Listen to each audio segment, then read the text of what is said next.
In 2024, Mark Williams Cook, a security researcher and SEO expert, found a crack in Google's system. He found that when he sent a request to one of Google's communication channels in just the right way, Google accidentally sent him back a bunch of data and information that should not have been available to the public. Now, Google's algorithm doesn't live in one place. You can think of it like a postal service. They've got a bunch of different departments that are constantly communicating with each other about what content should rank and what content shouldn't rank. But Mark found one of these channels, and he discovered something wild, that when he poked at it in just the right way, they accidentally showed him everything in plain text. So naturally, Mark alerted Google about this hole in their security system, and they actually thanked him for it. They also sent him $13,000 as a reward. But that's not the end of the story, because before Mark told Google about this, he got access to massive amounts of data, 2 terabytes worth of data to be exact. To put that into perspective, that's 90 million Google searches worth of information. So this let him see the rules that Google has to decide which websites rank #1 and which ones disappear to page 10. Now, what he found shocked him, and it's going to shock you too, because it's the complete opposite of what most people believe about SEO. Right now, you're probably focusing on things that don't matter. Your SEO agency is focusing on tactics that are outdated, or business owners, you're paying thousands of dollars for an agency that isn't doing the right work when it comes to ranking your website #1 on Google. I'm going to show you the 4 biggest myths about SEO, and with Mark's discovery, the truth behind how Google actually works. By the way, Mark's full lecture on what he found when he hacked Google is on YouTube right now. You can watch the full thing. I'm going to link it in the description, and I would highly recommend you watch it because I found it extremely fascinating, and he goes into way more detail than I'm going into in this video. The 4 myths that we'll be debunking in this video are as follows. 1, you need a high domain authority to rank #1 on Google. 2, you need to hit a specific keyword count on each of your pages. 3, you need high quality backlinks to rank. And 4, you could just make a bunch of content and a bunch of pages on Google and you'll eventually be successful. These myths are so common in the SEO space today, and I still see tons of comments on my channel and across the internet about them. But to understand where they come from and why people believe these things about SEO, we first have to look at the history of Google and the origins of how its algorithm ranked websites and how it's evolved today. In 1998, Google was founded by 2 Stanford students, Larry Page and Sergey Brin. Their idea was to create a search engine that ranked websites based off of citations. They noticed that other search engines, like Yahoo for example, didn't have a proper structure or a proper algorithm to rank websites properly, and so oftentimes when someone used these search engines, the results were pretty sloppy. What they originally set out to do was rank websites by citations, just like research papers. It was a clean and elegant algorithm that they had, and so websites ranked higher based on how many backlinks or citations they had. This is where the myth that you need to have backlinks originated from. Over the next few years though, people found this out, and they tried to gamify their rankings by getting more backlinks, buying them, link building. This became its own industry, and people essentially tried to gamify their rankings. Then 2005 rolls around, and at this point, SEO is established as its own dominant industry where people are making real money with this. One of these SEO companies called Moz, which is still around today, created a metric called domain authority. Domain authority essentially allowed people to compare the relative authority of one website to another. However, this was never a factor that Google had created to rank websites. Users of Moz saw that if a website has a higher domain authority score, they typically rank higher and get more traffic.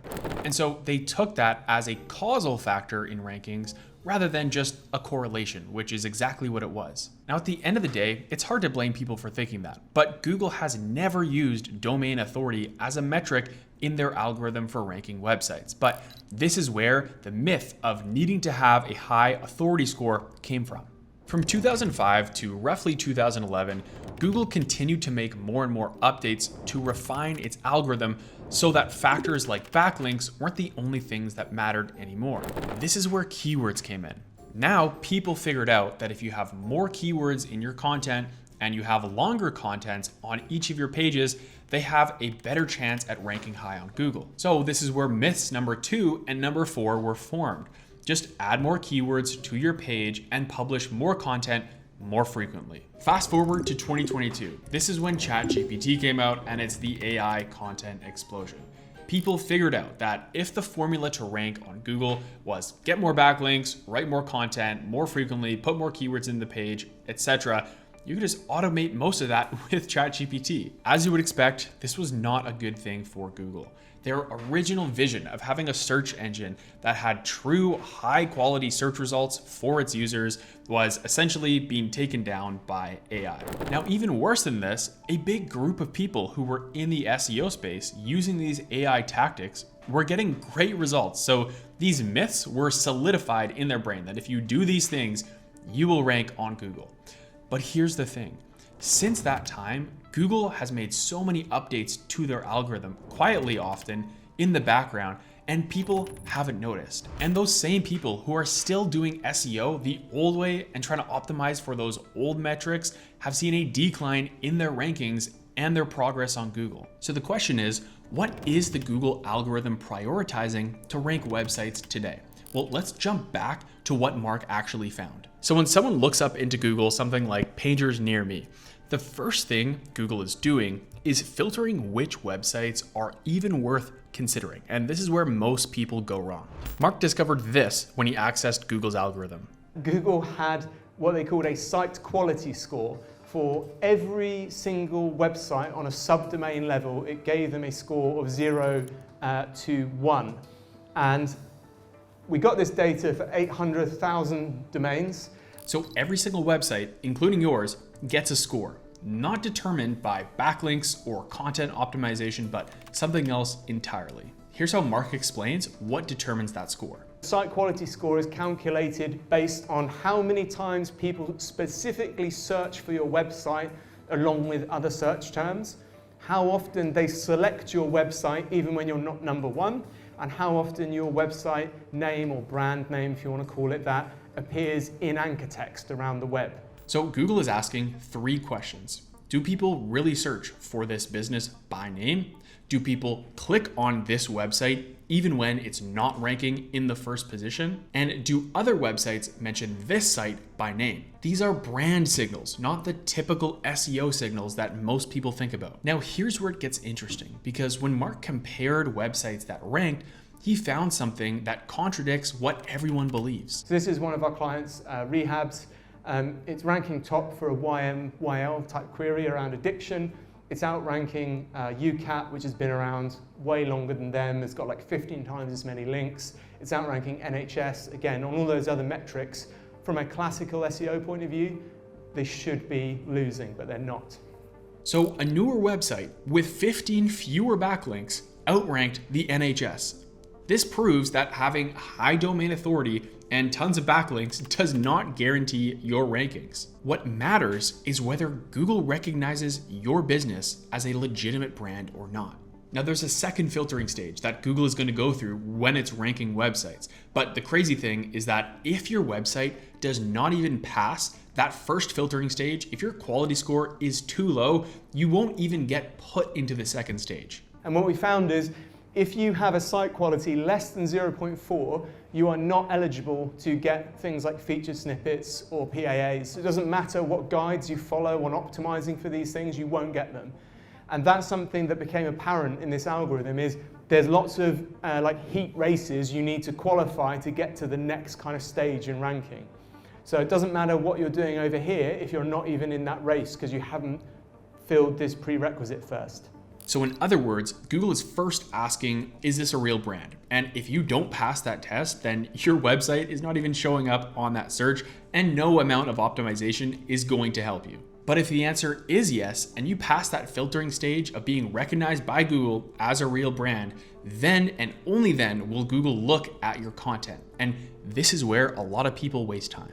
People spend hours writing blog content, hitting specific keyword goals and making landing pages. They think, hey, if I hit the specific 2,000 word count on my page or on my blog, then I'll rank. But Mark discovered Google does not work this way anymore. Google tells you to make helpful content. And I'm certainly not saying this is a bad thing. You should absolutely do this. But the Google algorithm has a target.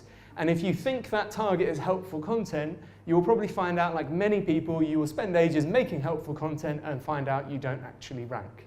This is because there are other forces pulling on this, which in Google's case is making ungodly amounts of money.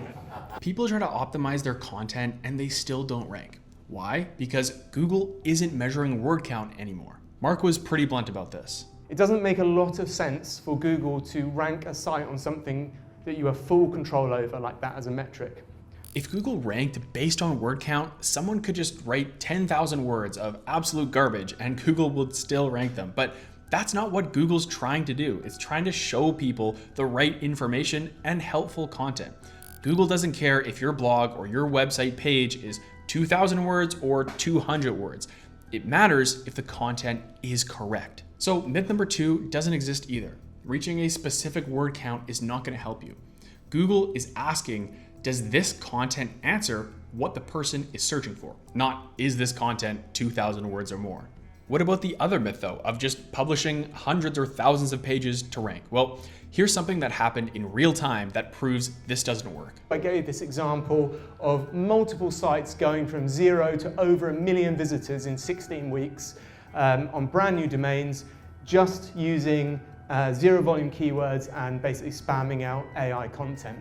And that was because of recent Google updates had left this as like a big open goal for them. We had a whole second renaissance in niche blogging, i.e. people just setting up blogs and they found anything ranked really easily.